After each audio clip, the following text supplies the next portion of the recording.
हमारा जीवित परमेश्वर, स्तुति और महिमा के योग प्रभु, स्वर्ग में विराजमान परमेश्वर, पृथ्वी में जहाँ आपके लोग हैं जो आपके कहलाते हैं, प्रभु जी आपके चरणों में बैठते हैं, आपके वचन को मनन करते हैं, आपकी स्तुति महिमा करते हैं, आपके लोगों के साथ मिलकर प्रभु हे परमेश्वर, इस दोपहर के समय प्रभु जी हे परमेश्वर, आपके सारे भलाई और उपकार को जो हमारे लिए आपने किया है स्मरण करके झुक जाते हैं। धन्यवाद देते हैं हम पापियों को पापों की क्षमा देकर अपने चरणों में बैठाया कि प्रभु हम उस मरियम के समान उत्तम भाग को हम पाएँ जो कभी भी हमसे छीना नहीं जाएगा। धन्यवाद देते हैं प्रभु इस संगति के लिए। जमशेदपुर में बेतल प्रार्थना भवन में प्रभु जी 27 तारीख से 2 मार्च तक ये विशेष आत्मिक सभा ठहराया गया और धन्यवाद देते हैं आपके लोग अलग अलग जगह से आपने लेके आया ताकि मिलकर हम प्रभु जी एक स्वर्गीय परिवार बनकर आपके चरणों में प्रभु आपकी उपस्थिति में बैठे। धन्यवाद देते हैं प्रभु जी प्रभु जी बाइबल अध्ययन, सुबह का बाइबल अध्ययन आपने सहायता किया। धन्यवाद देते हैं इस समय प्रभु हे परमेश्वर, इस दोपहर की सेवा के लिए अनुग्रह चाहते हैं, प्रार्थना करते हैं प्रभु जी आपके लोग जहाँ कहीं भी हैं सबको समय में प्रभु आपके घर में आने के लिए सहायता कीजिए। जो यात्रा कर रहे हैं उनको समय में पहुंचा दीजिए आपके घर में। प्रार्थना करते हैं शारीरिक रीति से रोग बीमार में हैं उन पर आप दया करें, पुनरुत्थान का बल दे, चंगा कीजिए। प्रार्थना करते हैं सेवा शुरू कर रहे हैं, दुष्ट अंधकार की देखी अनदेखी शक्ति को प्रभु यीशु के नाम से बांधते हैं। प्रभु जी घर के चारों ओर हमारे का शरीर आत्मा में इस मसीह का लोगों का छिड़काव लगाकर आपकी सहायता सुरक्षा को चाहते हैं। किसी भी रीति से, किसी भी बातों से, किसी भी कारण से हम बाधित ना हो प्रभु, आप हमें स्वर्गीय वातावरण दीजिए।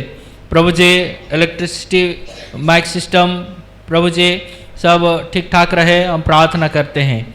जो आपके दास वचन देंगे उनको विशेष अपने आत्मा का अभिषेक देकर प्रभु जी आप अपने लोगों के, आपके लोगों के जरूरत के अनुसार आप बातें कीजिए। गीत गाते हुए आपकी महिमा करने के लिए सहायता कीजिए, अच्छे स्वर में गाने के लिए आप सहायता कीजिए, बजाते हैं उनको भी सहायता कीजिए। प्रभु जी हे परमेश्वर, इस तरह से इस दोपहर की जो भी सेवा है उसके लिए आपकी सहायता को हम चाहते हैं। प्रभु आप हमारे मध्य में होकर प्रभु आप हमारे ज़रूरत के अनुसार आप हमसे बातें कीजिए, हम प्रार्थना करते हैं। सारे वो चिंता को आपके ऊपर डाल देते हुए प्रभु हर एक भाई बहन छोटे बड़े सबको आपके हाथ में सौंप देते हैं। यदि कोई शारीरिक रूप से अस्वस्थ है प्रभु आप उन्हें पुनरुत्थान का बल दीजिए, आपने प्रभु हे परमेश्वर सहायता कीजिए, प्रार्थना करते हैं। बाकी समय के लिए अनुग्रह चाहते हैं, इस प्रार्थना धन्यवाद यीशु मसीह के नाम में रखते, सुने दया से ग्रहण कीजिए, आमीन।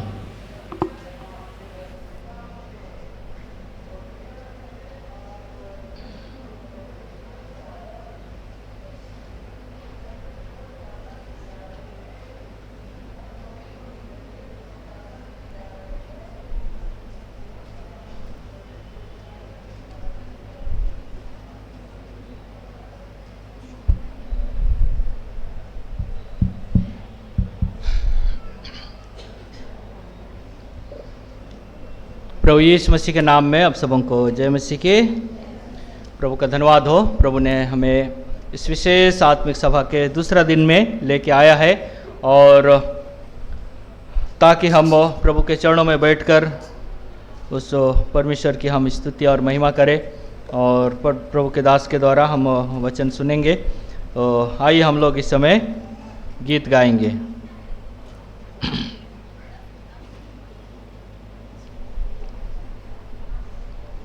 गीत संख्या 6, सॉन्ग नंबर 6।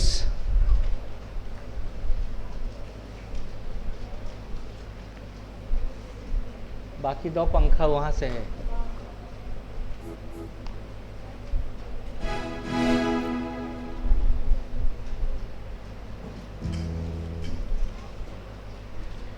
गीत संख्या 6, प्रभु यीशु मेरा पाप से छुड़ाने वाला प्रिय यीशु। इस गीत को हम लोग गाएंगे, गीत संख्या 6।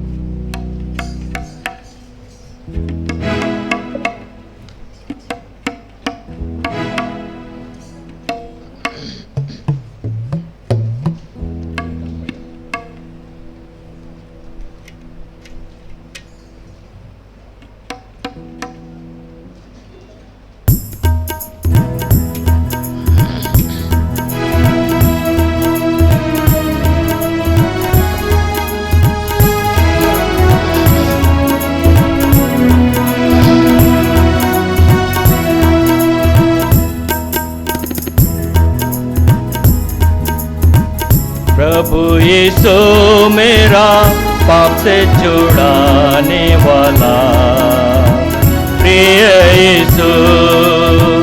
प्रभु यीशु मेरा पाप से छुड़ाने वाला, प्रिय यीशु।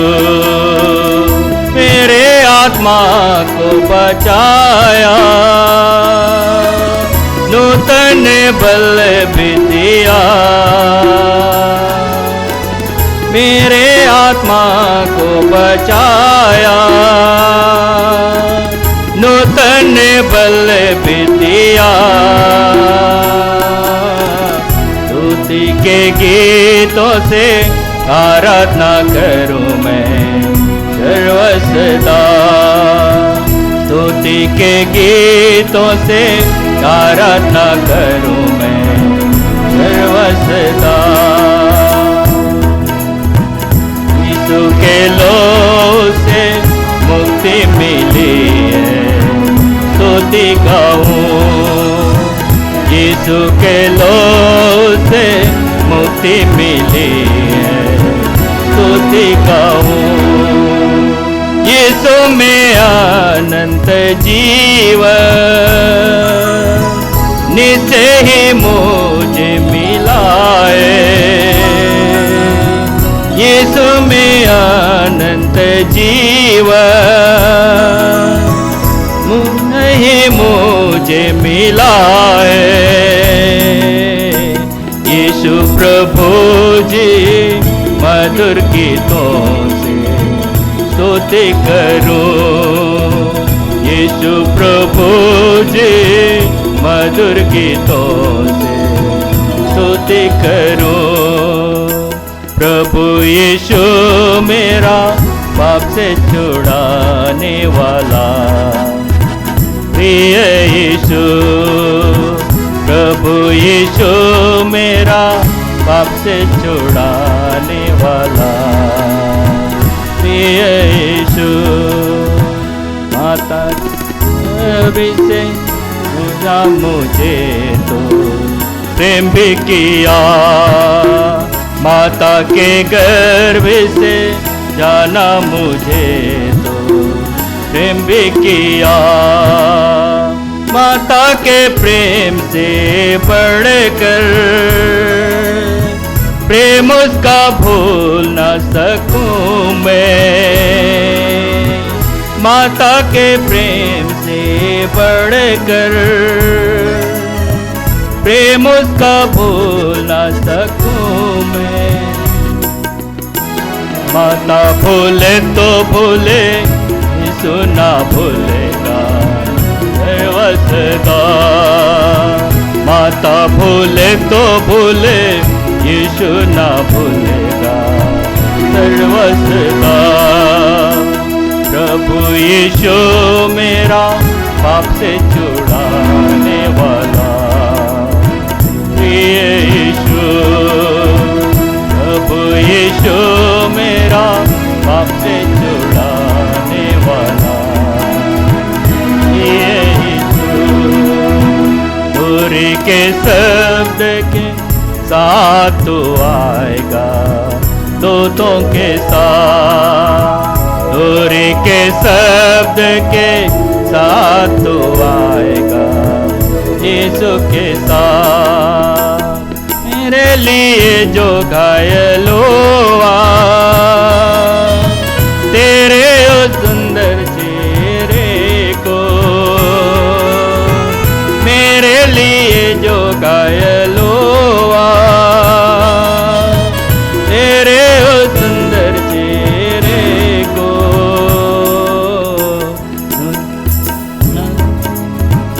आशा में होकर देखता हूँ, में आशा में होकर देखता हूँ। प्रभु यीशु मेरा पाप से छुड़ाने वाला, प्रिय यीशु। प्रभु यीशु मेरा पाप से छुड़ाने वाला, प्रिय यीशु। प्यास सब याकुत और नीलमणि सुवर्ण है, या सब याकुत और नीलमणि सुवर्ण है। सूर्य के तेज से पिया दे ओ ज्योतिर्मय राज में, सूर्य के तेज से पिया दे ओ ज्योतिर्मय राज में। सूर्य जैसे मैं ज्योतिर्मय होऊंगा यीशु के साथ, सूर्य जैसे मैं ज्योतिर्मय होऊंगा यीशु के साथ। प्रभु यीशु मेरा पाप से छुड़ाने वाला प्रिय यीशु, प्रभु यीशु मेरा पाप से छुड़ाने वाला प्रिय यीशु। सूर्य चंद्रमा आकाश के उस पार मेरे साथ, सूर्य चंद्रमा आकाश के उस पार मेरे साथ। जीवन के वृक्ष के पास, जीवन नदी के पास पहुँचो,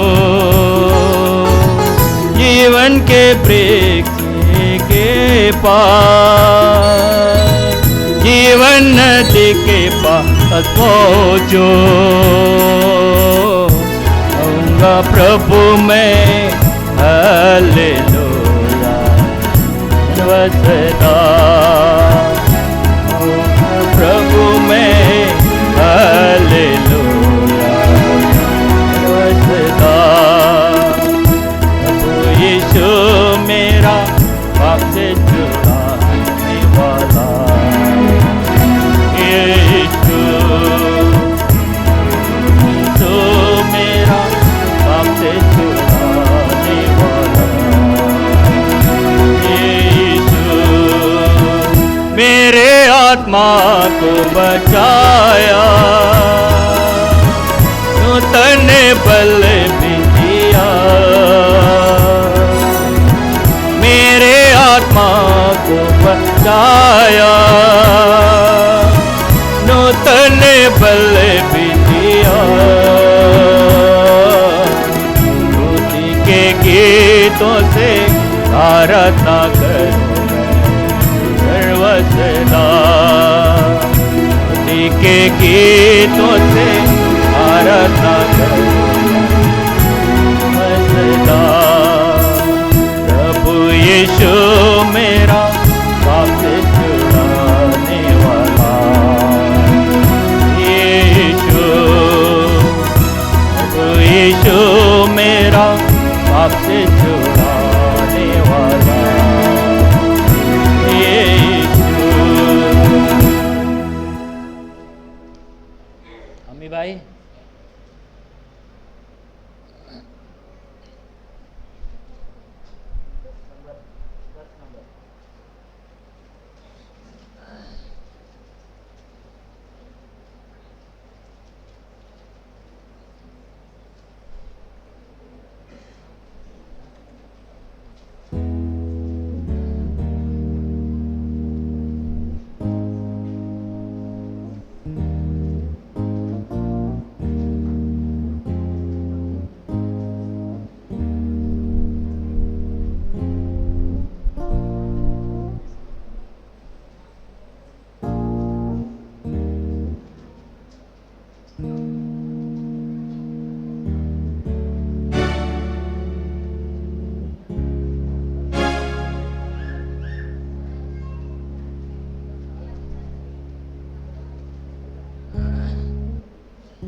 संख्या 10 सॉन्ग नंबर 10।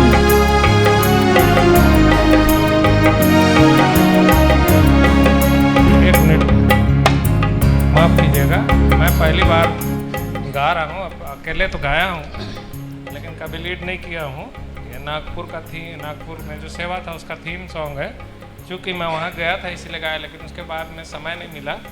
फिर भी कोशिश करेंगे, अगर कुछ गलती होगा तो क्षमा कीजिएगा। भाई विजय पॉल जो सेवा में आए उन्हीं का गाना बनाया हुआ है, तो अगर वो आके पूरा अच्छी तरह तभी करेक्शन किए ना, तो शब्दों को राग में बैठाने का भी करेक्शन करना है।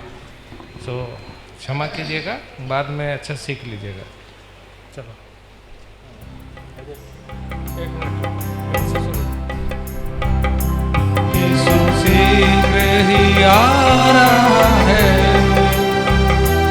उसका आना निकट है। देखो हाकिम द्वार पर खड़ा है, तैयार हो जाओ सारे भक्त। देखो हाकिम द्वार पर खड़ा।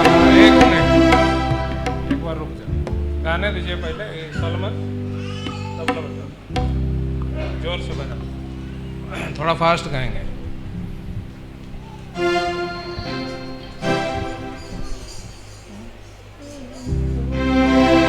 एक मिनट, थोड़ा हमको पीछे देखो।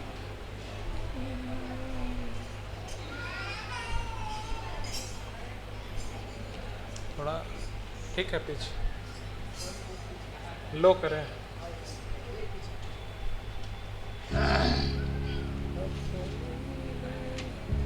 ठीक है, ठीक है, ठीक है। चलो फास्ट बजाना, सलोमन फास्ट बजाना। यीशु शीघ्र ही आ रहा है, उसका आना निकट है। देखो हाकिम द्वार पर खड़ा है, तैयार हो जाओ सारे भक्तों। देखो हाकिम द्वार पर खड़ा है, तैयार हो जाओ सारे भक्तों।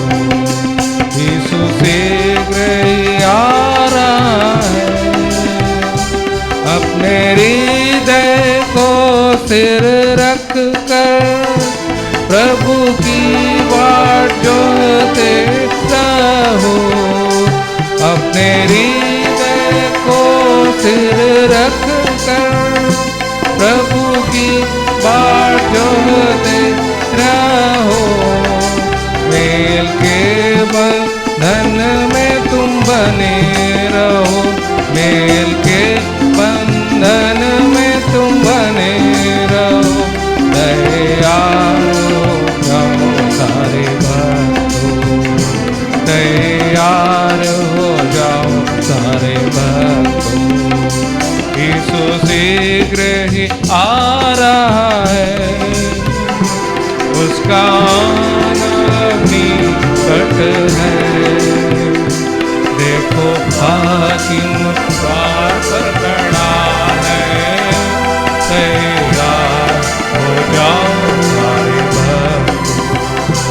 देखो हाकिम द्वार पर खड़ा है, तैयार हो जाओ सारे भक्त। यीशु शीघ्र ही आ रहा है, अब थोड़ा समय रह गया है।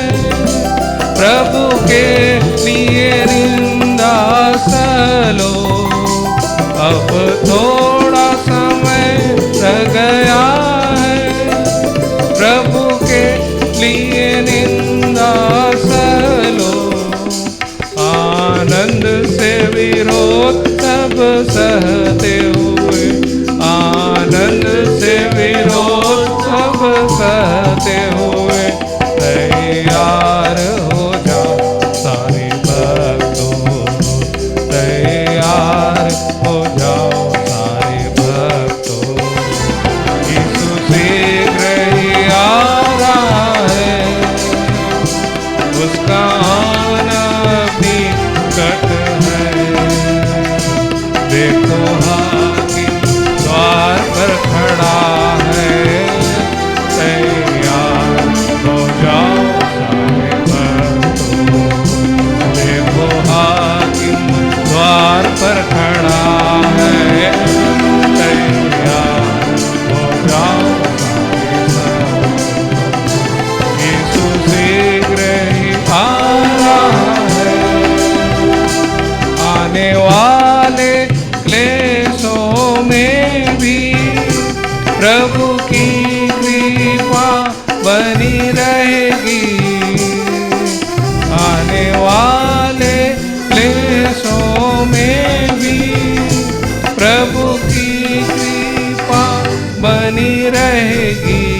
के लिए सच्चे बने रहो, प्रभु के लिए सच्चे बने रहो। तैयार हो जाओ सारे भक्तों, तैयार हो जाओ सारे भक्तों। यीशु शीघ्र ही आ रहा है, उसका आना भी निकट है। देखो हाकिम द्वार पर खड़ा है, तैयार हो जाओ भक्तों। देखो हाकिम द्वार पर खड़ा है, तैयार हो जाओ सारे भक्तों। यीशु शीघ्र ही आ रहा है, प्रभु यीशु ने प्रेम किया हमसे, क्या प्रेम उसका हम में है। प्रभु यीशु ने प्रेम किया हमसे, क्या प्रेम उसका हम में है। प्रभु के प्रेम में रहो, प्रभु के प्रेम में बने रहो। तैयार हो जाओ सारे भक्तों, तैयार हो जाओ सारे भक्तों।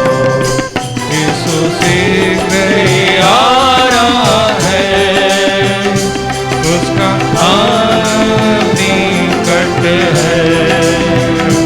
देखो हाकिम द्वार पर खड़ा है, तैयार हो जाओ सारे भक्तों। देखो हाकिम द्वार पर खड़ा है, तैयार हो जाओ सारे भक्तों। यीशु शीघ्र ही आ रहा है, आत्मा से भर कर प्रभु की अब सेवा करें हम भक्तों। आत्मा से भर कर प्रभु की अब सेवा करें हम भक्तों। प्रभु यीशु का सुसमाचार, प्रभु यीशु का सुसमाचार, आओ प्रचार करें हम भक्तों। आओ प्रचार करें हम भक्तों। यीशु शीघ्र ही आ रहा है, उसका आना निकट है। देखो हाकिम द्वार पर खड़ा है, तैयार हो जाओ सारे भक्तों। देखो हाकिम द्वार पर खड़ा है, तैयार हो जाओ सारे भक्तों। यीशु शीघ्र ही आ रहा है।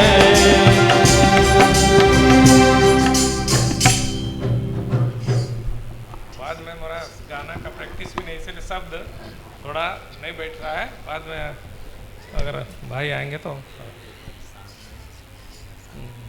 भाई भी आएंगे।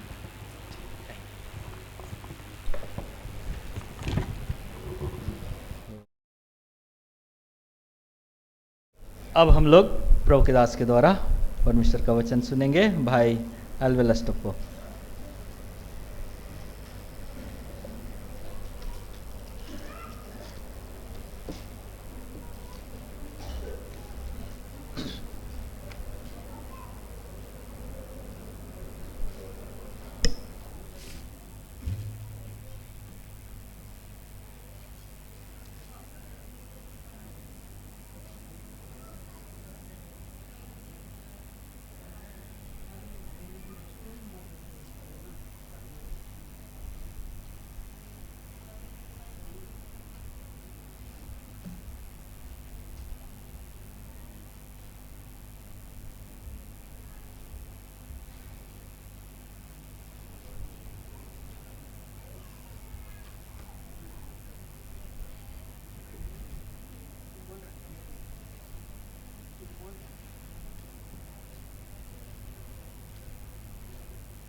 सबों को जय मसीह की। आइए हम लोग आज के इस दोपहर के समय में हम प्रभु के चरणों में समय बिताएं। उससे पहले हम प्रभु से प्रार्थना करेंगे। हमारे प्रेमी, अनुग्रहकारी, दयालु स्वर्गीय पिता, प्रभु यीशु के महान और पवित्र नाम में एक बार आपके चरणों में शीश झुकाते हैं। आपको धन्यवाद देते हैं। आपने कल संध्या से लेकर आज दूसरे दिन में भी प्रभु सुबह में और प्रभु जी बाइबल अध्ययन की सेवा में सब बातों में हमारे साथ बातें करते हुए आपकी उपस्थिति में दोपहर के समय भी आने का अवसर दिए हैं। उसके लिए धन्यवाद करते हैं। प्रभु परमेश्वर, इस समय आपकी उपस्थिति में थोड़ा समय हम व्यतीत करते हैं। अपने आत्मा के द्वारा हमारी सहायता करें। अपने आत्मा के द्वारा प्रभु जी प्रकाश दें। अपने आत्मा के द्वारा उन बातों को स्मरण दिलाएं जो आपने प्रभु जी आपके दास के जीवन में और पिता परमेश्वर और ये इस जीवन में होकर के आपने जो प्यार प्रभु कार्य किया है, सबके लिए बड़ाई, प्रशंसा और आदर करते हुए हम धन्यवाद देते हैं प्रभु जी समय के लिए, आज के दिन के लिए। और आपका अनुग्रह चाहते हैं, आपकी आत्मा के द्वारा सहायता चाहते हैं। एक बार विश्वास के साथ आपके बहुमूल्य लहू का छिड़काव लेते हुए आपके पवित्रता के अधीन आते हैं। प्रभु परमेश्वर, आप हमारी सहायता कर और मदद करके आपकी उपस्थिति में हमें लेकर चल। मांगते हैं प्रेमी उद्धारकर्ता प्रभु यीशु मसीह के नाम से, आमीन।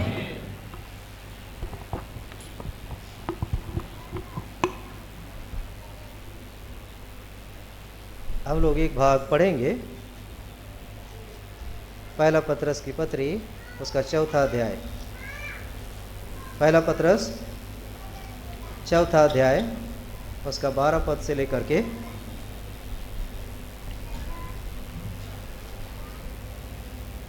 17 पद तक, यह 12 से 19 तक, आखिरी तक पढ़ेंगे।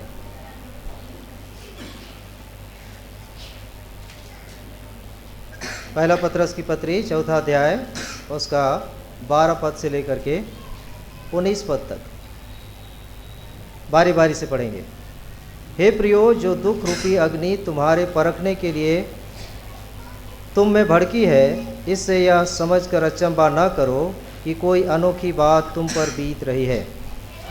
जैसे जैसे मसीह के दुखों में सहभागी होते हो, आनंद करो, जिससे उसकी महिमा के प्रकट होते समय तुम आनंदित और मगन हो। फिर यदि मसीह के नाम के लिए तुम्हारी निंदा की जाती है तो तुम धन्य हो, क्योंकि महिमा का आत्मा जो परमेश्वर का आत्मा है तुम पर छाया करता है। में से कोई व्यक्ति हत्यारा या चोर या कुकर्मी या पराये काम में हाथ डालने के कारण दुख ना पाए, पर यदि मसीही होने के कारण दुख पाए तो लज्जित ना हो, पर इस बात के लिए परमेश्वर की महिमा करे।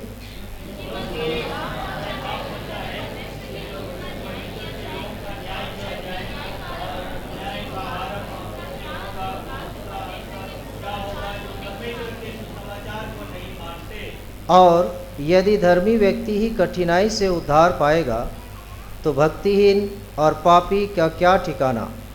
इसलिए जो परमेश्वर की इच्छा के अनुसार दुख उठाते हैं, वे भलाई करते हुए अपने अपने प्राण को विश्वास योग्य सृजनहार के हाथ में सौंपते हैं।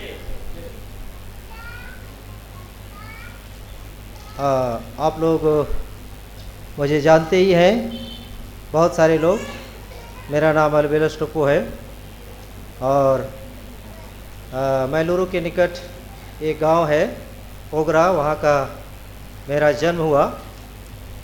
और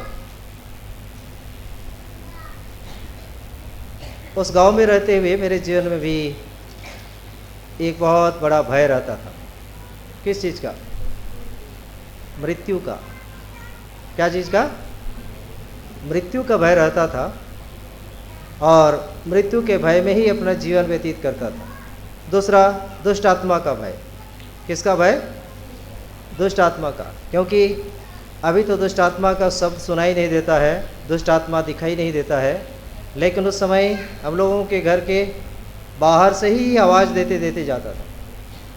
कभी कभी रोते रोते जाता था, कभी कभी मेरे पिताजी को पटकता था। वो शराब पीते थे।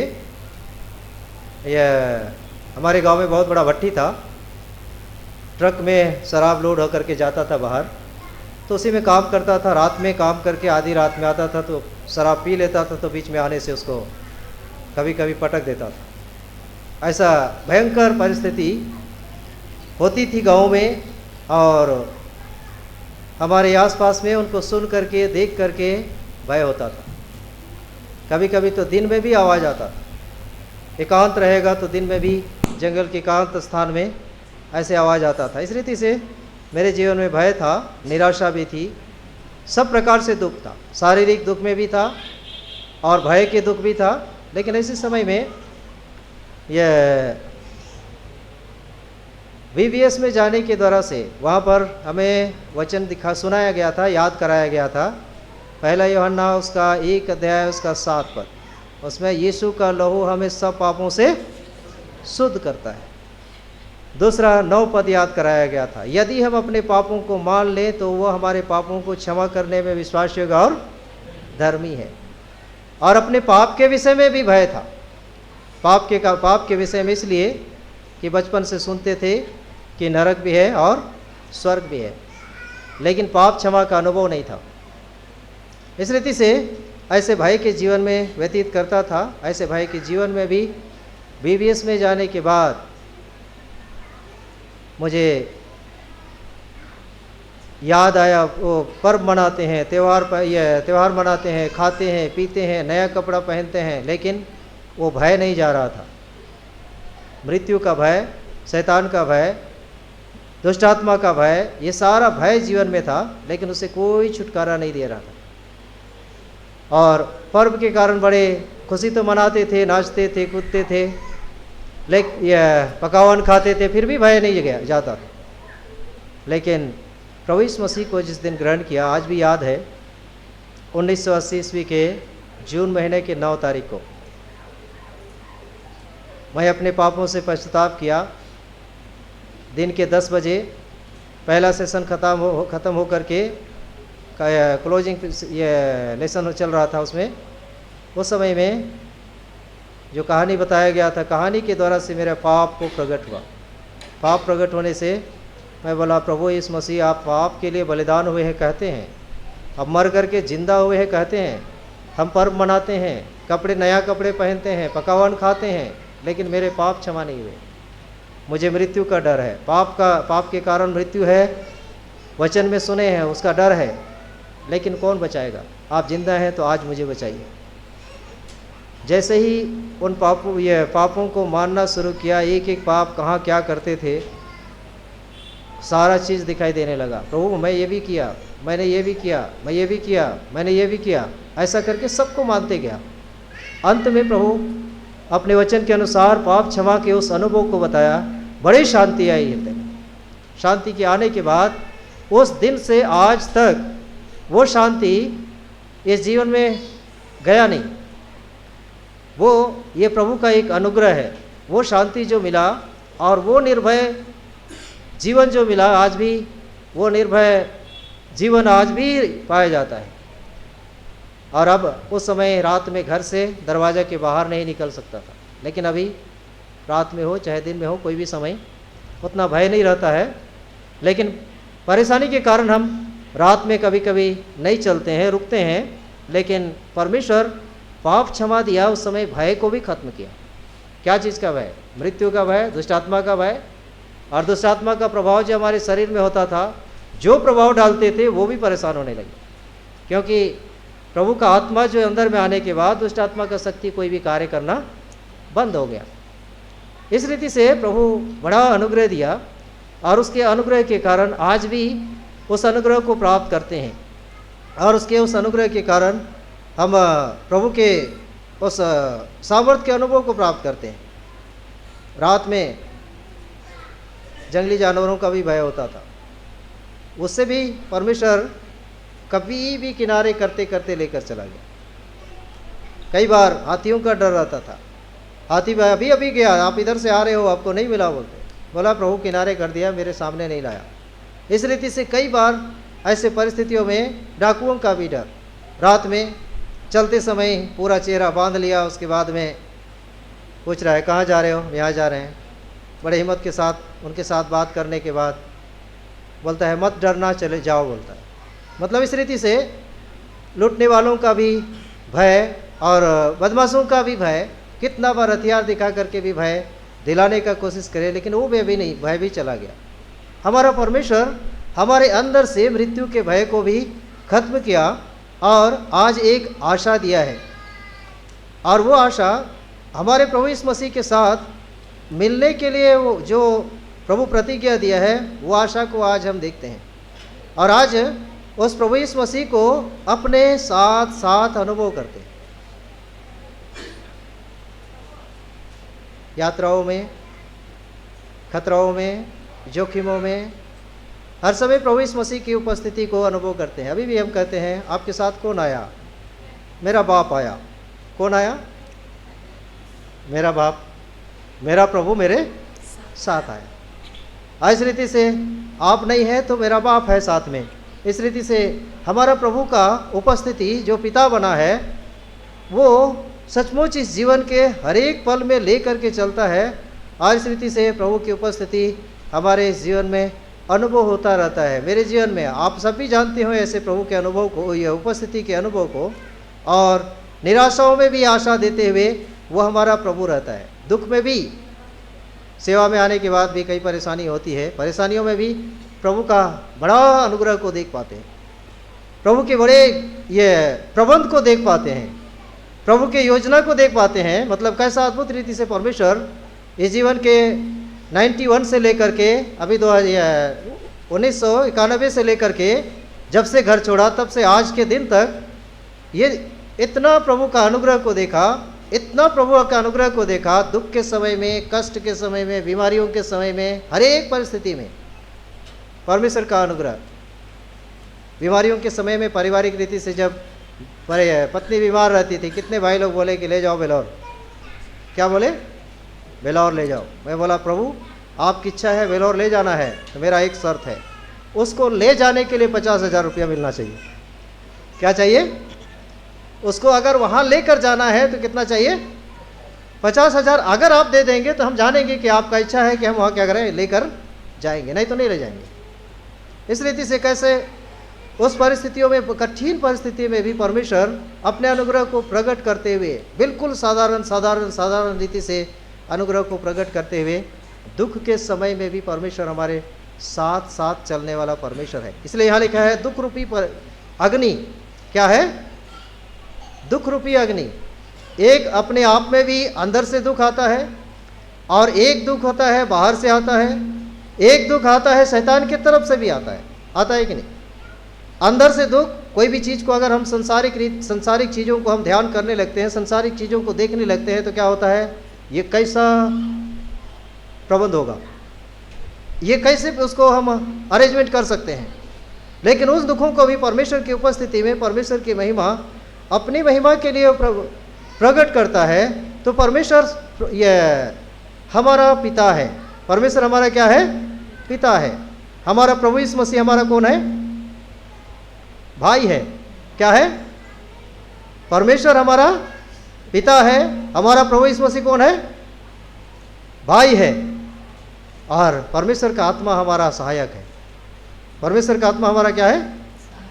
सहायक है। यूहन्ना की पत्री में लिखा है, मैं जाऊंगा और जा करके तुम्हारे लिए एक सहायक भेजूंगा। जैसे इस पृथ्वी पर कहते हैं हमारे भाई लोग, क्या कहते हैं? मैं नौकरी कर रहा हूँ, आपकी पढ़ाई के लिए मैं खर्च भेजूंगा। कहते हैं कि नहीं? एक दूसरे को सहायता है, मतलब सहायता करके, उनको सपोर्ट दे करके उनकी सहायता करते हैं। लेकिन हमारा प्रभु यीशु मसीह हमारे सहायता के लिए क्या चीज़ को भेजा है? अपने आत्मा को। और उसका आत्मा कहाँ रहता है? हमारे अंदर। वो ढाढ़स देता है। इसलिए लिखा है जब इस संसार में निंदाएं होती है, परेशानी होती है, कठिनाई होती है, तो परमेश्वर का आत्मा जो महिमा का आत्मा, जो परमेश्वर का आत्मा है, तुमको क्या करेगा? छाया करेगा। परमेश्वर का आत्मा छाया करता है तो कितने भी कठिनाई हो उसमें कैसा अनुभव होगा? बड़ी शांति। कैसा अनुभव होता है? शांति। और इसलिए इतने दिनों के दुखों में भी, बीमारियों के बीच में भी जाने के बाद भी परिवार में पत्नी कहती है आप बीमार नहीं होना चाहिए, मैं चाहे बीमार रहूं लेकिन आप बीमार नहीं होना चाहिए। एक दिन कभी कभी आकर के सो जाता हूं तो वो अब कैसे हिम्मत ले करके वो कुछ करके सेवा करने का कोशिश करती है। इस रीति से परमेश्वर के अनुग्रह को हम एक दूसरे के द्वारा से प्राप्त करते हैं, एक दूसरे के पारिवारिक रीति से, एक दूसरे की सहायता के द्वारा से प्राप्त करते हैं। लेकिन हमारा प्रभु हमारे साथ रहने वाला परमेश्वर है। हमारा परमेश्वर अपने आत्मा के द्वारा हमारे संग हमेशा रहने वाला परमेश्वर है, जो इस जीवन में हमारे साथ रह करके उपयोग करता है। मैंने बताया 50,000, तो 50,000 के लिए मैं कितना का प्रभु ने आशीष दी? कोई बोला जा करके ले लो ये दवाई, कितने का? 10 रुपये का। कितना का? 10। एक परिस्थिति से निकास करने के लिए कितना का? 10 रुपये। मतलब 50,000 के जगह में 10 रुपये भी परमेश्वर की महिमा को प्रकट करने के लिए एक अद्भुत काम है। इस रीति से परमेश्वर उन दुखों में भी लेकर जाता है, लेकिन उनसे निकास करता है। परमेश्वर बोला है कि तुम्हें ऐसे परीक्षा में पढ़ने नहीं देगा, और परीक्षा के साथ वो तुम्हारा क्या करेगा? निकास भी करेगा। किसको याद है वो पद? किसी को याद है? कोरिन्थ के हम जानते हैं, लेकिन याद नहीं है रेफरेंस, लेकिन क्या याद है? ये लिखा है। क्या याद है? लिखा है। इसलिए परमेश्वर के वचन को पढ़ना, भले रेफरेंस याद नहीं रहे लेकिन उसको पढ़े रहते हैं तो क्या रहता है? हमारे अंदर याद रहता है। उस परिस्थिति में ढाढ़स देने के लिए वो वचन क्या है? काफ़ी है। और उस वचन को याद करके जब ढाढ़स मिलता है, हियाव मिलता है, परमेश्वर सहन से बाहर परीक्षा में नहीं देगा, और इस रीति से रहने नहीं देगा। हमारा प्रभु परीक्षा से निकास करने वाला परमेश्वर है। वो परमेश्वर कहाँ निवास करता है? उसका सिंहासन कहाँ है? स्वर्ग में। भजन संहिता में हम लोग पढ़ते हैं, उसका सिंहासन कहाँ पर है? स्वर्ग में। अगर हम स्वर्ग से उसकी वाणी को सुनते रहें, वो हमसे बात करता रहे, और उसके आत्मा के द्वारा हमारी सहायता होती रहे, तो हम इस जीवन में निराश होंगे या आनंदित रहेंगे? बताइए आप लोग। परमेश्वर ऊपर से बात करेगा, वो बोल रहा है और उसको सुन रहे हैं, परमेश्वर का आत्मा हमारे अंदर से सहायता कर रहा है, तो निराशा में भी कैसा होती है? आशा, बहुत आशा। देखिए भजन संहिता 11 अध्याय में लिखा है, परमेश्वर स्वर्ग में निवास करता है, उसका सिंहासन स्वर्ग में है। भजन संहिता 11 का 4 पद पढ़ दीजिए। हाँ,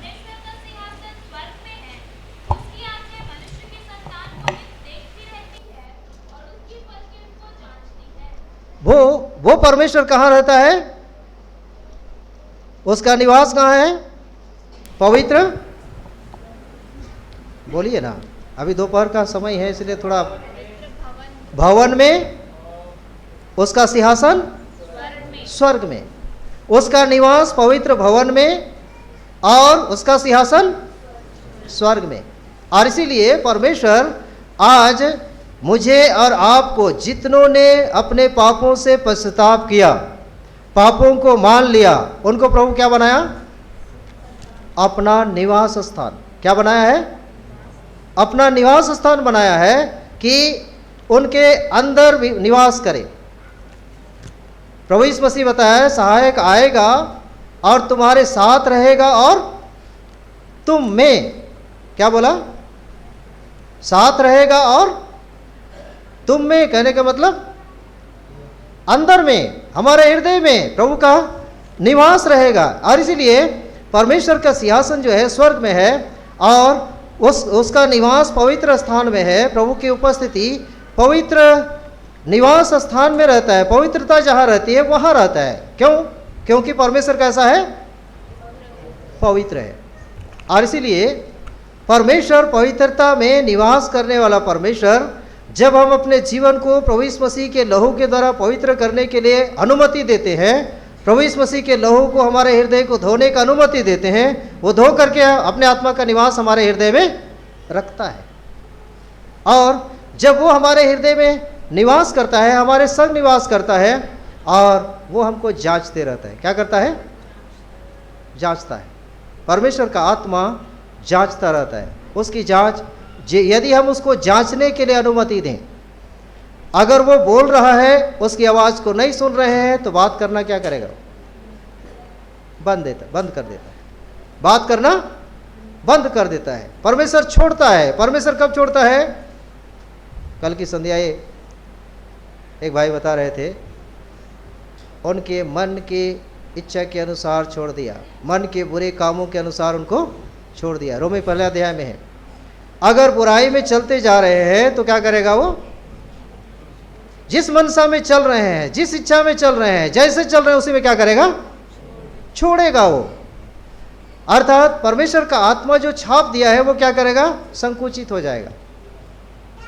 जैसे दानियल सिंह के मांद में बैठा था, डाला गया, उस समय सिंह दुबक कर बैठा था, वैसा ही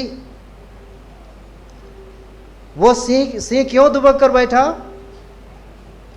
क्योंकि दानियल के साथ और बड़ा सिंह था। बड़ा सिंह कहने का मतलब यहूदा के गोत्र का सिंह, अर्थात मसीह यीशु उसके साथ था, जिसके कारण से देख रहा है ये गिर रहा है, वो तो मुझसे बड़ा शेर है।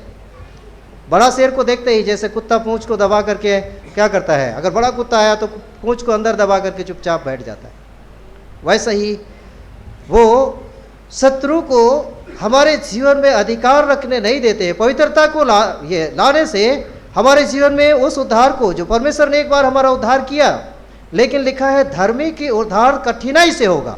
यहाँ लिखा है पतरस की पत्री में, धर्मियों का उद्धार कैसे होगा? कठिनाई से होगा। मतलब कठिनाई से होगा कहने का मतलब कि हमारा जो उद्धार किया है, हम प्रभु यीशु मसीह के आने की बाट देख रहे हैं, हमारे उठाए जाने के लिए बड़ी कठिनाई होगी। उसके लिए कोई ना कोई रुकावट हो सकता है, कोई ना कोई बाधा को ला सकता है। जो परमेश्वर की इच्छा के नहीं है, इच्छा के अनुसार नहीं है, उसको हमारे जीवन में ला करके क्या करना चाहेगा? आत्मा को शोकित करना चाहता है, आत्मा को दुखी करना चाहता है, और हमारे जीवन को प्रभु यीशु मसीह के साथ महिमा में जाने से रोकने के लिए उसको काम करने का यत्न करता है। आज किस रीति से परमेश्वर के उस कलीसिया को, जिसको प्रभु यीशु मसीह अपने लहू के द्वारा खरीदा है, छुड़ाया है, उसको महिमा में जाने से रुकावट करने के लिए क्या कर रहा है? कुछ बता सकते हैं? उसको रुकावट डालने के लिए क्या कर रहा है?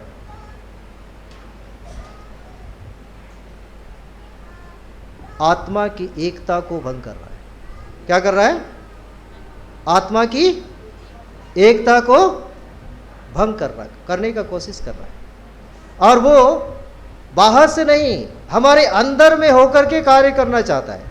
शैतान मतलब वो जब तक इस शरीर में है तब तक छोड़ करके पूरी रीति से खत्म नहीं है, मतलब छोड़ करके जाना नहीं चाहता है, वो वापस आना चाहता है। वापस आकर के क्या करना चाहता है? अपना सिंहासन बनाना चाहता है। प्रभु का सिंहासन को, प्रभु का आत्मा का अधिकार को वो क्या करके रखना चाहता है? दबा करके रखना चाहता है। इसलिए उसके ऊपर विजय को प्राप्त करने के लिए परमेश्वर की आत्मा को शारीरिकता के ऊपर रखना होगा। किसके ऊपर? शरीर के ऊपर रखना होगा। जिस रीति से पुराना नियम में परमेश्वर के लोगों को परमेश्वर के दासों के द्वारा से चिताया जा रहा था। अभी हम सब बाइबल अध्ययन में सुन रहे थे, परमेश्वर के दासों को परमेश्वर के लोगों को परमेश्वर के दासों के द्वारा से क्या किया जा रहा था? चिताया जा रहा था। ऐसा ही एक भाग हम आमोस की किताब में पढ़ रहे थे, परमेश्वर ने इस्राएलियों को चिताया था। देखिए आमोस की किताब 3 अध्याय उसका 1 और 2 पद में, ये इस्राएलियों को जिसको परमेश्वर ने निकाला था मिस्र देश से, उनको वो छुटकारा दिया था, लेकिन छुटकारा देने के बाद भी उनको कहता है मैं सारे अधर्म के कामों का दंड दूंगा, बोलता है। पढ़ दीजिए आमोस 3 अध्याय उसका 1 और 2 पद। हे इस्राएलियों, यह वचन सुनो जो यहोवा ने तुम्हारे विषय में अर्थात उस सारे कुल के विषय में कहा है जिसे मैं मिस्र देश से ले आया हूँ। पृथ्वी के सारे कुलों में से मैंने केवल तुम ही पर मन लगाया है, इस कारण मैं तुम्हारे सारे अधर्म के कामों का दंड दूंगा। ये कहता है तुम्हारे पर मन लगाया है, तुमको मैं ध्यान दे रहा हूँ, तुम्हारा ध्यान कर रहा हूँ, इसलिए तुम्हारे क्या करूँगा? मैं तुम्हारे ऊपर तुम्हारे कामों के कारण क्या करूँगा? दंड दूंगा। ये दंड इस्राएलियों के लिए है। किसके लिए? इस्राएलियों के लिए। इस अध्याय में आमोस की किताब में देखने से सबके विषय में लिखा है। फलस्तीन के विषय में, सोर के विषय में, एदोम के विषय में, अमोन के विषय में, मोआब के विषय में, यहोदा के विषय में, सबके विषय में क्या किया है? वो सबका न्याय करने के लिए। लेकिन इस्राएलियों को क्या कह रहा है? मैं तुम्हारे ऊपर क्या किया है? चित्त लगाया है, मन लगाया है। परमेश्वर का ध्यान किसके ऊपर है? जिनको छुड़ाया है, जिनको अपने लहू से खरीदा है, जिनको अपनी महिमा के लिए परमेश्वर तैयार करना चाहता है। परमेश्वर का मन किन के ऊपर है? छुड़ाए हुए लोगों के ऊपर। छुड़ाए हुए लोगों को परमेश्वर, लिखा है, सारे अधर्म के कामों के अनुसार दंड दूंगा। मैं कोई प्रभु के दास से सुना कि परमेश्वर नरक का दंड नहीं देगा, लेकिन सारे विश्वासियों के सामने जो आकाश में उठाए जाएंगे, 7 साल का क्लेश का समय पृथ्वी पर रहेगा, उस समय आकाश में रहेंगे, उसी समय परमेश्वर क्या करेगा? न्याय हमारा करेगा। किसका करेगा? जितने छुड़ाए हुए हैं वहाँ न्याय करेगा। और उस समय सारे इस जीवन के पाप, छुड़ाए हुओं का पाप वहाँ क्या होगा? प्रकट होगा। और उस समय प्रकट होगा, सारे लोगों को दिखाई देगा, सारे लोग जानेंगे, तो कितना दुख होगा, लज्जा होगा, क्या होगा? और इसलिए पतरस की पत्री में लिखा है, न्याय, परमेश्वर के लोगों का न्याय पहले किया जाएगा। किसका न्याय पहले होगा? परमेश्वर के लोगों का। और ये परमेश्वर उस न्याय के सिंहासन में बैठेगा उस समय। ये न्याय जो है परमेश्वर अपने लोगों को 1000 साल के राज्य के लिए देगा। किसके लिए करेगा ये न्याय? परमेश्वर अपने लोगों को, ये पृथ्वी पर से उठाए जाएंगे, आकाश में कितना दिन रहेंगे? 7 साल। कितना दिन? 7 साल। इस पृथ्वी पर 3.5 साल क्लेश रहेगा, 7 साल का। और विश्वासी कहाँ रहेंगे? आकाश में। और शैतान कहाँ रहेगा? पृथ्वी पर। इफिसियों के पत्री में लिखा है, अभी शैतान जो काम कर रहा है, पृथ्वी में जगह नहीं मिल रहा है उसको। अब जगह नहीं मिल रहा है, इसलिए एक एक मनुष्य के जीवन में होकर के काम करना शुरू किया है। अब जंगल में शेर दिखाई नहीं देता है, दिखाई देता है? शेर कहाँ है? शेर जो फाड़ खाता है कहाँ है? हमारे अंदर। यदि शैतान की बातों को माने, उसकी आज्ञाओं का पालन करे, तो शैतान हमारे जीवन को क्या कर रहा है? फाड़ खाने के लिए उसी को इस्तेमाल करता है। इसलिए पतरस की पत्री में लिखा है, शैतान इस खोज में रहता है कि किसको फाड़ खाएं, और वो इस जीवन को अपने में लेकर के आज कार्य करता है।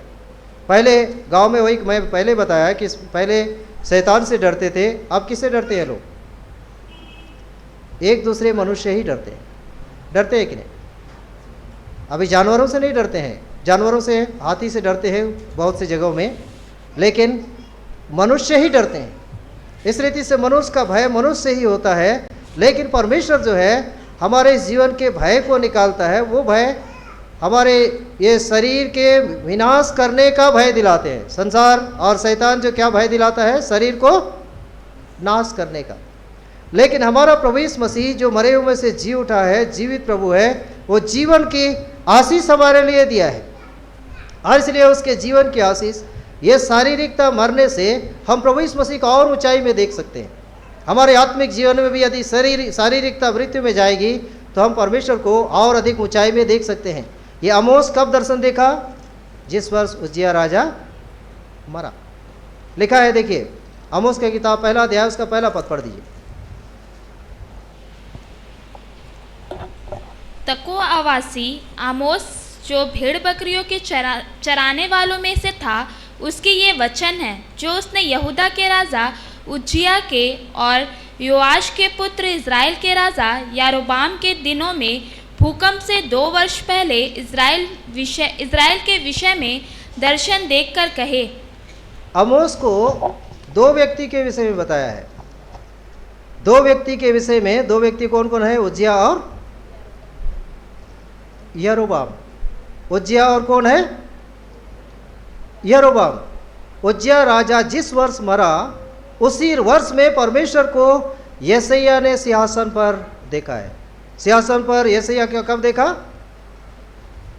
उज्जियाह राजा जिस वर्ष मरा। यशायाह 6वां अध्याय उसका पहला पद पढ़ दीजिए। वहाँ लिखा है उज्जियाह राजा जिस वर्ष मरा उसी वर्ष सिंहासन पर परमेश्वर को देखा। आज भी परमेश्वर का सिंहासन हमारे हृदय में रखने के लिए उज्जियाह राजा की क्या चाहिए? मृत्यु चाहिए। तो उज्जियाह राजा के हम 4 गुणों के विषय में देखेंगे।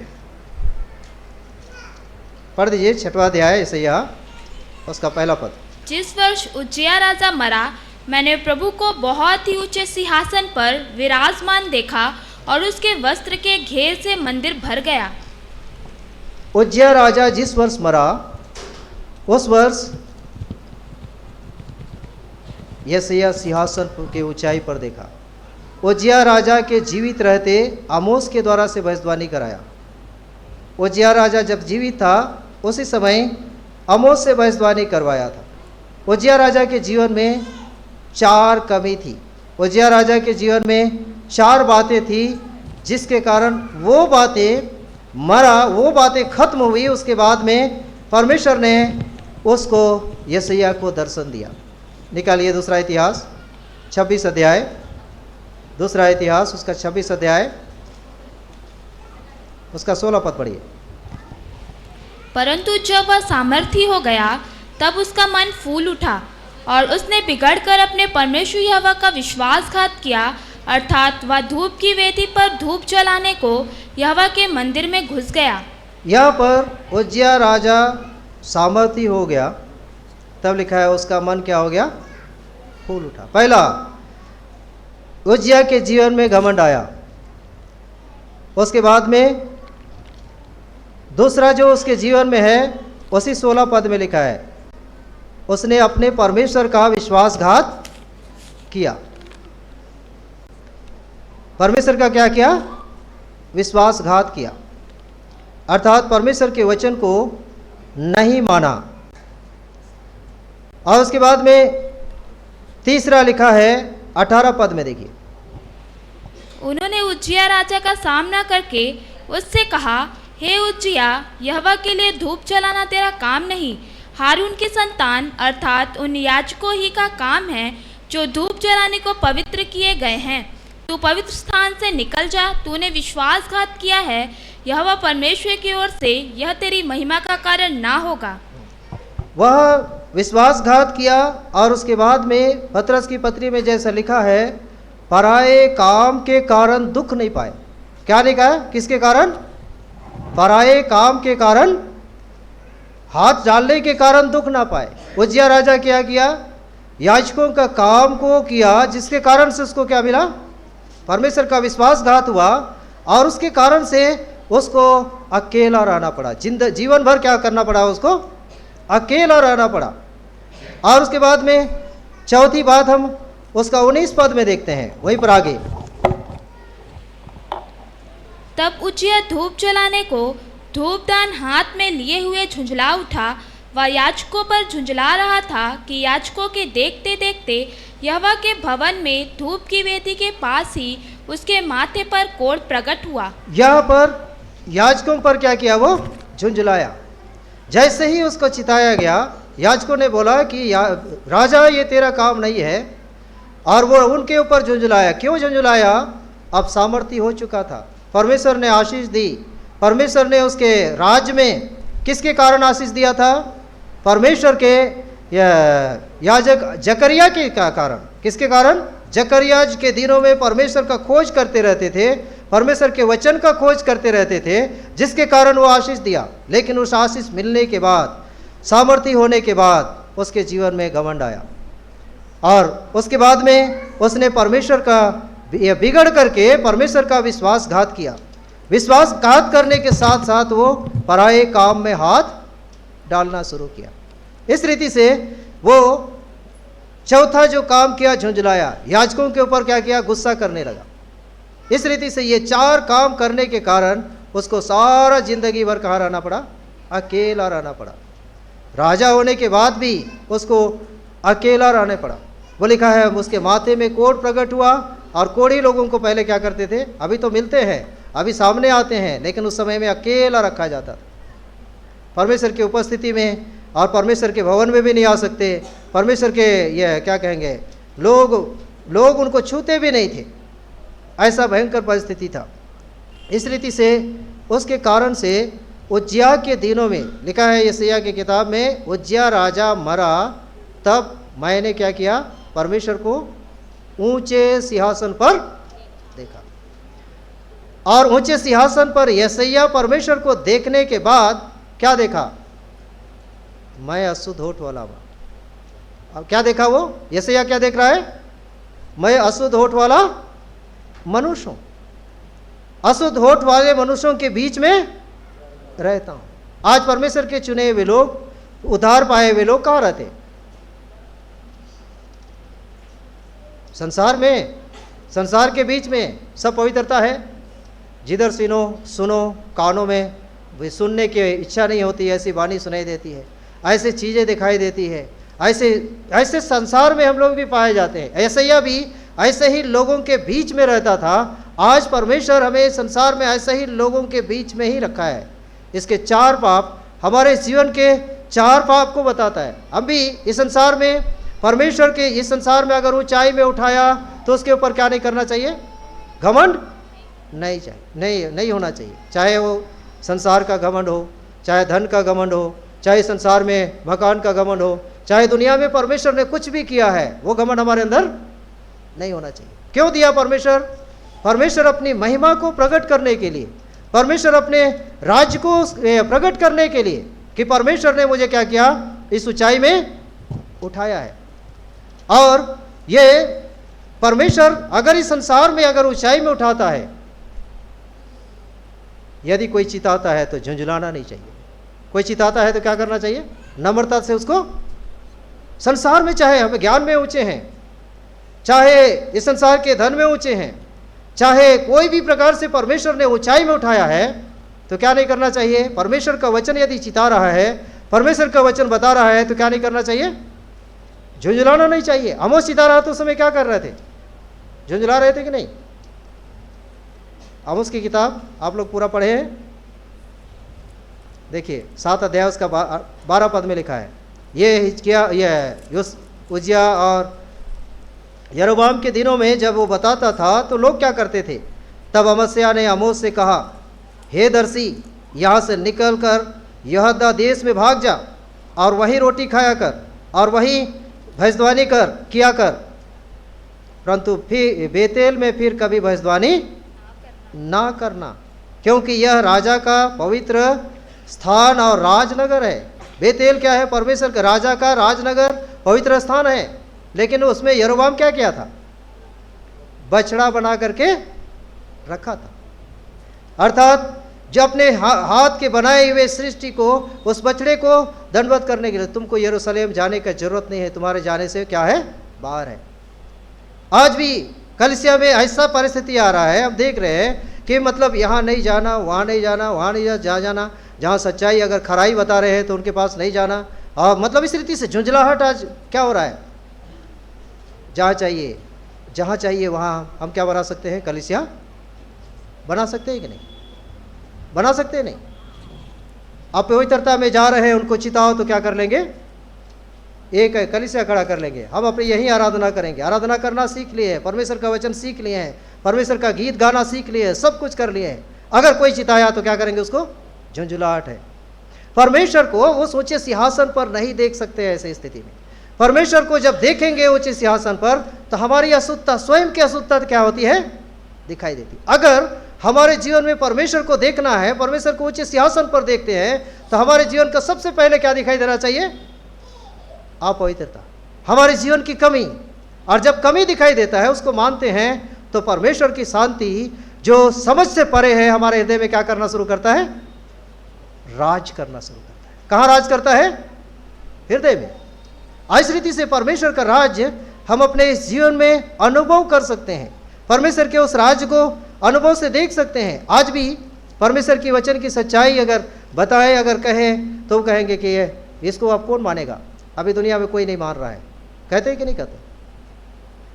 परमेश्वर हमें इस पृथ्वी पर रखा है, परमेश्वर अपनी गवाही के लिए रखा है, परमेश्वर अपनी महिमा के लिए रखा है।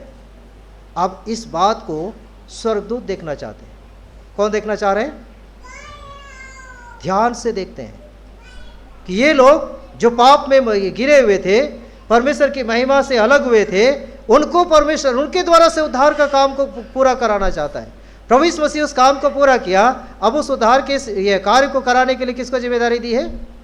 मुझे और आपको, हर एक को, ताकि प्रभु यीशु मसीह के उस वचन की सच्चाई को लोगों तक पहुंचाएं और इस काम को जो परमेश्वर ने हमारे लिए दिया है उसको स्वर्गदूत देखने की बड़ी लालसा करते हैं। भविष्यवक्ता लोग, नबी लोग इस बात को बताते थे। पतरस की पत्री पहली पतरस उसका लिखा है यह 12 पद में, यह प्रकट किया गया है, यह हमारे जीवन में उद्धार के आशीष के साथ, पापों की क्षमा के साथ हमारे जीवन के लिए दिया गया है और इसको स्वर्गदूत देखने की लालसा रखते हैं।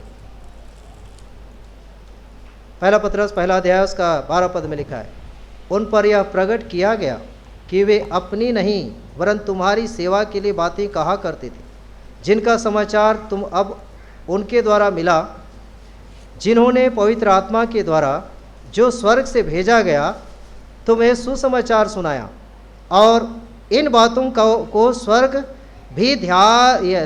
भी ध्यान से देखने की लालसा करते हैं। अब इस संसार में स्वर्गदूत ध्यान से देखने की लालसा कर रहे हैं कि ये कैसे हैं? अशुद्ध होठ वाले लोगों के बीच में रहते हैं, लेकिन यशायाह जो अशुद्ध होठ वाले लोगों के बीच में रहता है, कहा कि मैं अशुद्ध होठ वालों के लोगों के बीच में हूं। तब क्या किया?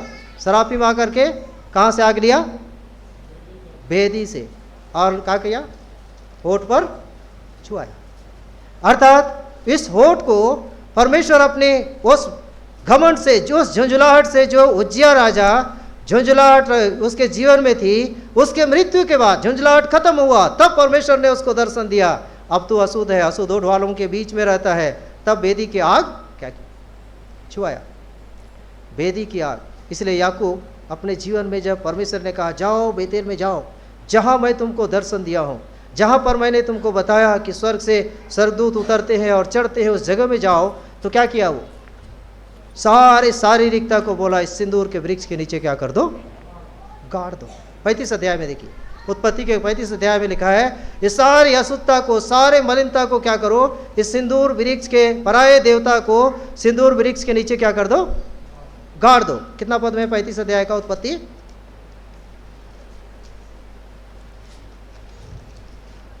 1 से 3 पद तक पढ़ दीजिए। तब परमेश्वर ने याकूब से कहा, यहाँ से निकलकर बेतेल को जा और वहीं रह, और वहाँ परमेश्वर के लिए वेदी बना, जिसने तुझे उस समय दर्शन दिया जब तू अपने भाई एसाव के डर से भागा जाता था। तब याकूब ने अपने घराने से, जैसे ही परमेश्वर ने कहा वेदी बनाओ, तब याकूब क्या कह रहा है? दूसरा पद सब पढ़िए। तब याकूब ने अपने घराने से और उन सब से भी जो उसके संग थे कहा, तुम्हारे बीच में जो पराये देवता है उन्हें निकाल फेंको और अपने अपने को शुद्ध करो और अपने वस्त्र बदल डालो। अपने अपने को शुद्ध करो और अपने वस्त्र को बदल डालो। जब नया आकाश और नई पृथ्वी होगी तो हमें कैसा वस्त्र रहेगा? प्रकाशित वाक्य में लिखा है, जिन्होंने दुख उठाया, जिन्होंने क्लेश सहा, जिन्होंने अपने आप को मेमने के लहू से धोया, वो क्या किए? श्वेत वस्त्र पहने हुए उसके पीछे पीछे घूमेंगे। कितना बड़ा प्रतिज्ञा परमेश्वर दिया। और वो याकूब को सिर्फ बोला वेदी बनाओ, तो बोला पराये देवताओं को क्या करो? फेंको। अर्थात शारीरिकता को, संसारिकता को, जो उज्जिया के जीवन में आई थी, जो परमेश्वर की महिमा से अलग करने वाला था, उसको क्या करो? दूर करो। मरा, उसी समय परमेश्वर ने उसको दर्शन दिया। आज भी ये शारीरिकता और संसारिकता आज कलीसिया में भी आकर के क्या कर रही है? अशुद्ध कर रही है, अपवित्रता को ला रही है। अपवित्रता को सपोर्ट करने वाले ज़्यादा लोग रहते हैं। कब रहते हैं? ज़्यादा रहते हैं, ज़्यादा रहते हैं। वहाँ खाना पीना मिलता है, सब कुछ मिलता है, सारी दुनिया की सारी भरपूरी दिखाई देती है। और इस रीति से अशुद्धता को सपोर्ट करने वाले कितने रहते हैं? ज़्यादा। पवित्रता को सपोर्ट करने वाले, परमेश्वर के वचन को मानने वाले कितने रहते हैं? बहुत कम। लेकिन परमेश्वर चाहता है कि पवित्रता को प्राप्त करने वाले हम हो, ताकि परमेश्वर के प्रभु यीशु मसीह जब आएगा उस समय वहां लिखा है उद्धार, ये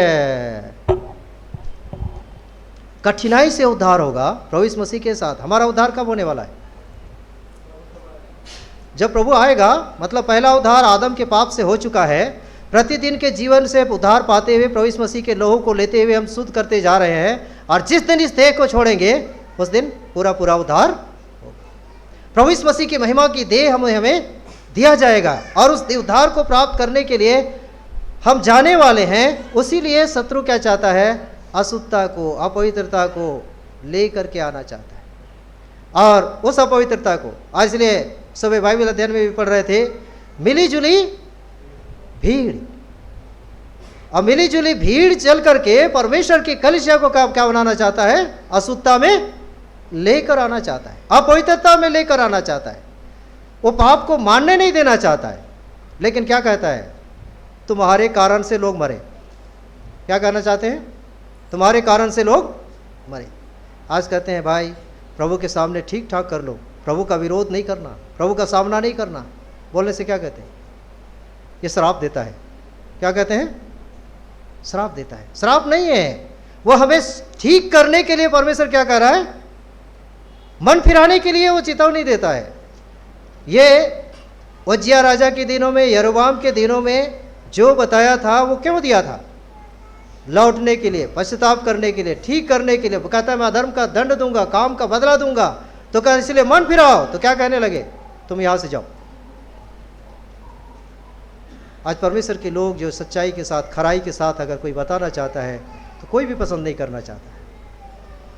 जो ऊपरी ऊपरी बातें यदि बताएं तो उसके द्वारा से क्या कहते हैं? उसको ग्रहण करने के लिए तैयार होंगे। लेकिन उस सच्चाई को, उस पवित्रता को लेने के लिए यदि कोई सलाह दे तो कहेंगे कि ऐसा कौन जी सकता है? क्या नूह के दिनों में अपवित्रता नहीं थी? लूत के दिनों में अपवित्रता नहीं थी? थी कि नहीं थी?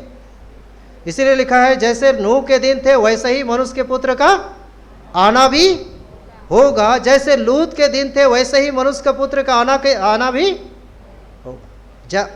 क्या कमी है आज? नूह के दिनों में जो हो रहा था वो कमी है या पूरा हो रहा है? मैं तो देख रहा हूँ सारा जो नूह के दिनों में था गवर्नमेंट के प्लान में आ गया। किस में आ गया? गवर्नमेंट के प्लान में आया। लोग घर बनाते थे, शादी ब्याह होती थी, पेड़ लगाते थे। किसका प्लान में है? गवर्नमेंट के प्लान में है। मतलब इस संसार के में जो अधिकारी हैं उसी के द्वारा से उस प्लान को पूरा कराने के लिए परमेश्वर ने उनको नियुक्त किया। ऐसा करते रहेंगे और प्रभु यीशु मसीह का आना हो जाएगा। लेकिन उसके आने के दिन से पहले हमें प्रभु यीशु मसीह के उस पवित्रता को अपने जीवन में लेना है। अगर उसके साथ हमें मिलना है, उसके साथ उठाया जाना है, तो उसकी पवित्रता को ग्रहण करना है। पहला यूहन्ना 3 अध्याय उसमें 1 और 2 पद पढ़ दीजिए।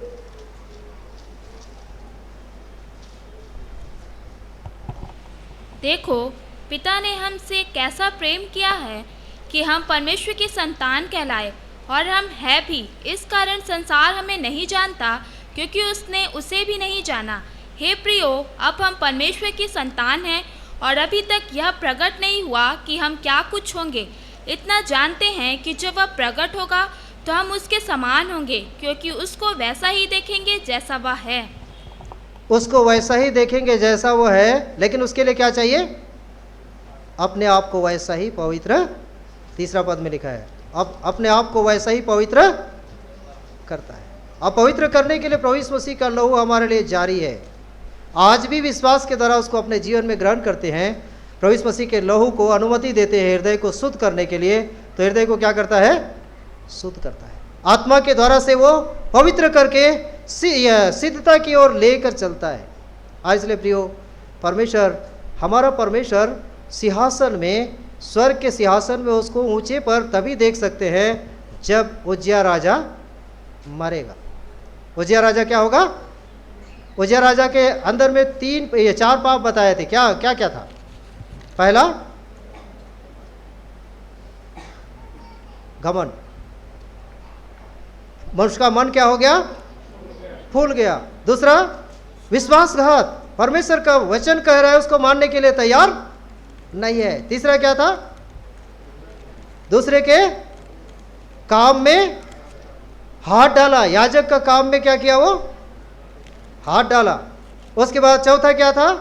अब याजक लोग मना कर रहे हैं, राजा ये काम आपका नहीं है, तो क्या हो रहा है? वो गुस्सा भी कर रहा है, क्रोध भी कर रहा है। ऐसे लिखा है, क्रोध करो लेकिन पाप मत करो। वो तो गुस्सा किया और उसके बाद में उसकी बात मानने को तैयार नहीं है, जिसके कारण उसको उनके जीवन में एक अलगाव आ गया था और वो ये अकेला राजा होने के बाद भी वो अकेला जीवन व्यतीत कर रहा था। इस रीति से प्रियो, परमेश्वर उस पवित्रता को हमारे जीवन में बना कर रखना चाहता है, ताकि हम उस पवित्रता को जो राजा उज्जियाह के दिनों में था, उज्जियाह के जीवन में था, हमारे जीवन में भी किसी रीति से अगर वो काम ना करे, किसी भी प्रकार का मन का फूलना हो, घमंड हो, किसी भी प्रकार का विश्वासघात हो, किसी प्रकार से औरों के काम में हाथ डालने का काम हो, औरों की सेवा में बाधा डालने का काम हो, वो परमेश्वर के वो सेवकाई में, परमेश्वर के काम में भी बाधा नहीं डालना है। परमेश्वर के काम को करने के लिए जो परमेश्वर उनको आत्मा के द्वारा से करा रहा है, उसको करते जाने देना है। देखना है कि अगर गलत हो रहा है तो उसको क्या करना है? बता देना है, ये वचन के अनुसार नहीं है, वचन के अनुसार नहीं है, उसको चिताते हुए आगे काम को, परमेश्वर के काम को करना। यह आज कलीसिया में मेज की सहभागिता के समय क्या कहते हैं? देह की पहचान। आज देह की पहचान नहीं हो रही है। कौन हाथ है, कौन मुंह है, कौन सिर है, कौन पैर है, कुछ भी पता नहीं चल रहा है। चल रहा है कलीसिया में? नहीं पता चल रहा है। कौन क्या है वो भी मालूम नहीं पड़ रहा है। एक दूसरे का आदर करना भी क्या हो गया है? खत्म हो गया है। मतलब ये हरेक को पहचान करना है, और ये कलीसिया में उस आशीष को लाने के लिए कलीसिया में एक पहचान होना चाहिए। कौन प्राचीन है, कौन डीकन है, कौन सेवक है, कौन क्या है, उसको कोई भी पहचान नहीं है। हम सब कर सकते हैं, सब क्या कर सकते हैं? कर सकते हैं, लेकिन कैसे? थोड़े समय के लिए, सर्कस के समान कर सकते हैं। मैं बोलता हूँ जो काम जिसका नहीं है उसको कैसे कर सकते हैं? काम को उठा सकते हैं, एक बार के लिए उठा सकते हैं, 2 बार के लिए उठा सकते हैं, लेकिन कंटिन्यू नहीं कर सकते, लगातार नहीं कर सकते। इसलिए जो जिम्मेदारी, जो विश्वास, यह देह परमेश्वर की कलीसिया में परमेश्वर ने जो भाग दिया है उसको भी पहचानना है। क्या करना है? हर एक को पहचानना है। प्रभु आप मुझे कहिएगा, आप गाना गाओ भाई। कल की रात ही मुझे बोले, भाई आप बड़े भाइयों के साथ रहते हैं, आप गाना गाते हैं, आप गाना गाओ। सब गाना को उल्टा गाने लगा। गा सकेंगे? है? जिसको वरदान दिया है, जिसको परमेश्वर ने उस काम के लिए किया है, वो गा सकता है। मुझे बोलेंगे तो मैं गा नहीं सकता। मुझे बोलेंगे बाइबल स्टडी लो, तो जैसे लेना है वैसा भी नहीं ले सकता हूँ। मैं कहता हूँ मैं सेवा के लिए नहीं आया हूँ भाई, मैं संगति के लिए आया हूँ। क्या के लिए आया हूँ? संगति के लिए आया हूँ। एक दूसरे के साथ संगति करके एक दूसरे का चेहरा देखता हूँ। बोलते हैं भाई आपके साथ बहुत दिन हुए मिलता हूँ। लेकिन मिलने से ही क्या होता है? एक आनंद ऐसा अंदर में आता है कि प्रभु के लोगों की संगति कैसे कितने दिनों के साथ मिलते हैं। इस रीति से प्रियो, हमारे जीवन में ये संगति भी है और बड़े आनंद का कारण है। एक दूसरे के साथ मिलकर के ये संगति को प्राप्त करते हैं। कलीसिया में एक दूसरे की सेवा करने का मौका मिलता है, एक दूसरे के साथ मिलने का मौका मिलता है, और एक दूसरे के साथ विजिट करने का मौका मिलता है। क्या करने का? मैं बाइक में इसलिए आता हूँ कि किसी ना किसी को क्या करूँ, देख सकूँ। कल भी इसीलिए देर हुआ कि एक बहन बोली, भाई बोला कि फ़ोन करके, भाई बहुत बीमार हैं, आपको पता है ये दवाई लेकर ला दीजिए। मैं बोला ठीक है, मैं आता हूँ उधर से घूम के। मतलब बस में जाने से तो जहाँ गया वहाँ जा सकते, नहीं जा सकते, लेकिन एक दूसरे के साथ थोड़ा सा सहभागिता, थोड़ा सा संगति, थोड़ा सा प्रार्थना, थोड़ा सा ढाढ़स, इतना ही हमारे लिए क्या है? मुझे भी कोई ऐसा करता है तो बड़े आनंद मिलती है।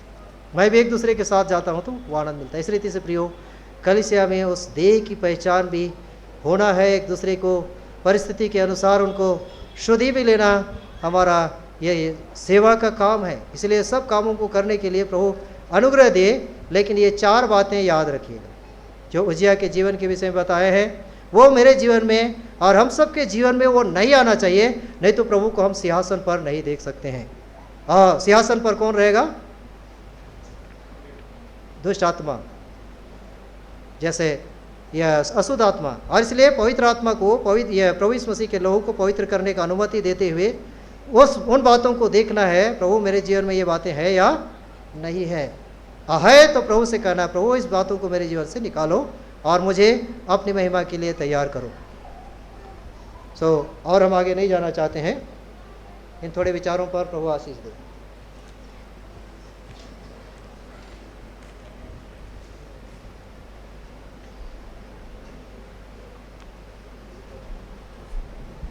प्रभु स्तुति के वचन की रक्षा करे, प्रभु अपने दास को भी आशीर्वाद करे। हम लोग प्रार्थना करेंगे।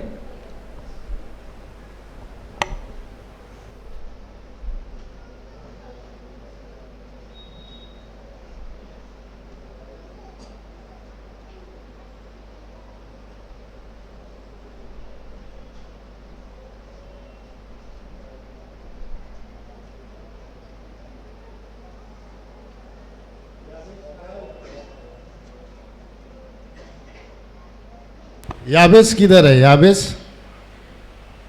याबेस कहाँ चला गया जी?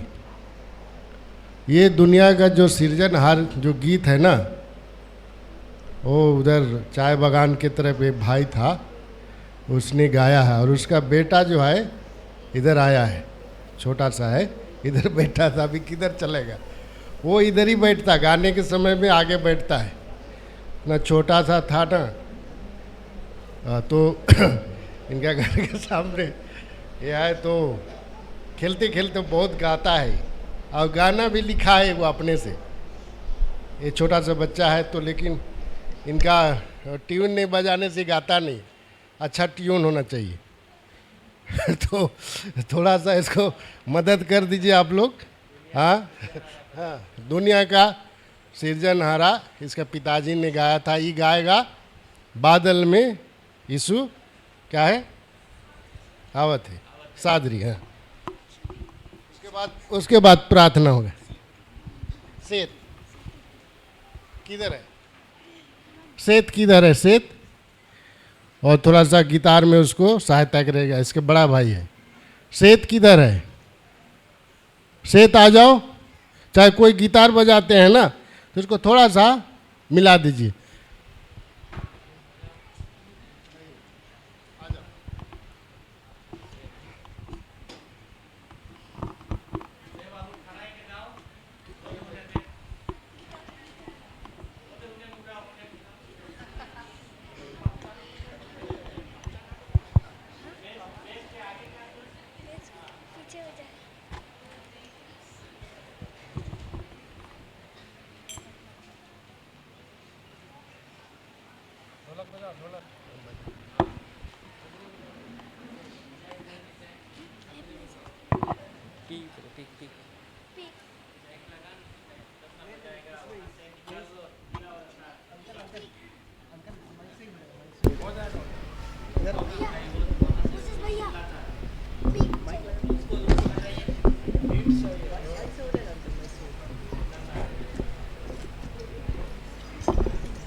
कौन सा है?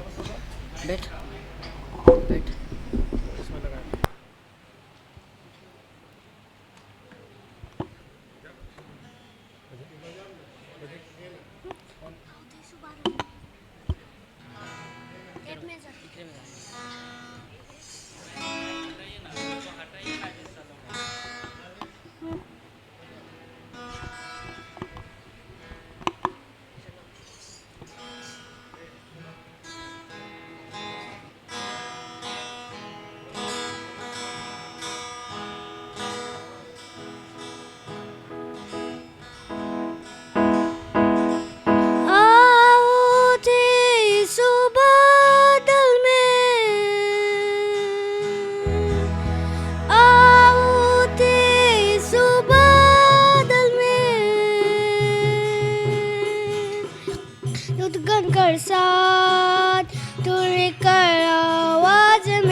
ले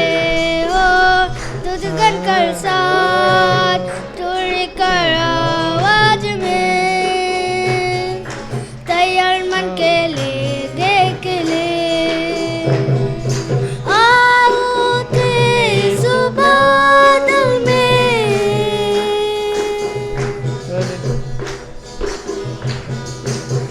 जय हरि शुकर नाम में विश्वास करो उधार पाए हो जय हरि शुकर नाम में विश्वास करो उधार पाए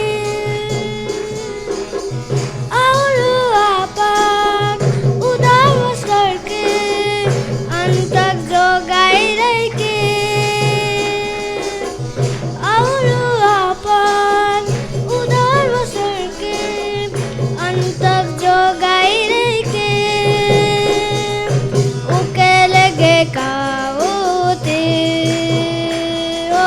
उके लगे काऊते आऊते सुबादल में आऊते सुबादल में दुर्गन कर साथ तुड़ कर आवाज में तैयार मन के लिए हो दुर्गन कर साथ तुड़ कर आवाज में तैयार मन के लिए आओ थे इस बादल में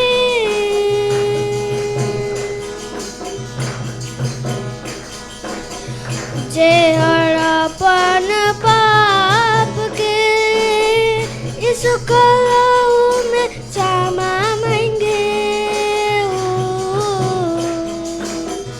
जय हरापन पाप के इस कलाऊ में क्षमा मांगे और फिर से वो अपन पाप में जीवन के लिए बिताए और फिर से वो अपन पाप में जीवन के लिए बिताए उके लगे काऊते उके लगे काऊते आऊते इस बादल में आऊते इस बादल में दुर्गन कर साथ तुड़ कर आवाज में तैयार मन के लिए हो दुर्गन कर साथ तुड़ कर आवाज में तैयार मन के लिए आओ थे इस बादल में जय अपन विश्वास में अंत तक बनल रहे हो जय अपन विश्वास में अंत तक बनल रही और मसीह कर बाट के अंतर जय भी जो अटराई और मसीह कर बाट के अंतर जय भी जो अटराई उके लगे काऊते उके लगे काऊते आऊते इस बादल में आऊते इस बादल में दुर्गन कर साथ तुड़ कर आवाज में तैयार मन के लिए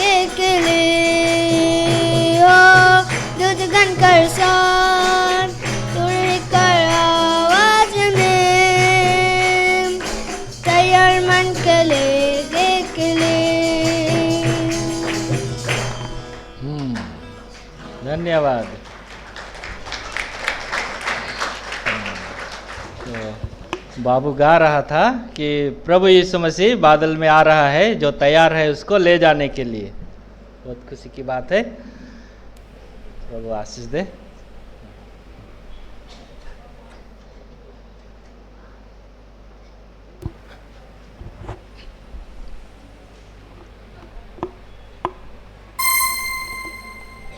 प्रार्थना करेंगे। हमारा जीवित परमेश्वर, आपके चरणों में यीशु मसीह के नाम में आते हैं, धन्यवाद देते हैं इस दोपहर के इस सभा के लिए, संगति के लिए। प्रभु जी, आपने हमें आपके घर के भीतर बैठाया आपके चरणों में, ताकि प्रभु जी आपके दास के रसा जीवन की गवाही और वचन हम सुन रहे थे। धन्यवाद देते हैं प्रभु, आपके दास हमारे भाई अल्वेस टोपो के जीवन में जो आपने अच्छा काम को आरंभ किए हैं। और है प्रभु जी, लूरू जैसे उस गांव में प्रभु जी जंगल में अपने सेवा के लिए, अपने महिमा के लिए आप रखे हैं प्रभु, और अपने दास को वहाँ रख करके सेवा ले रहे हैं। हम धन्यवाद देते हैं। हमारे मध्य में भी प्रभु जी संगति के लिए आने के लिए सहायता किया, और प्रभु जी इस तरह से उनके द्वारा प्रभु हमने वचन सुना। धन्यवाद देते हैं। इन सारे वचनों की आप रक्षा कीजिए, ताकि प्रभु इन वचनों के द्वारा प्रतिदिन हम प्रभु जी अपने जीवन को, जैसा आप पवित्र हैं वैसा हम पवित्र बन करके, जो प्रभु जी आखिरी में हम बेटे के द्वारा गीत सुन रहे थे, प्रभु यीशु मसीह बादल में लेने के अपने लोगों को जो तैयार हैं उनको लेने के लिए आ रहा है। प्रभु जी, हम आपके राज के लिए तैयार हो सके, अपने आप को पवित्र रख सके।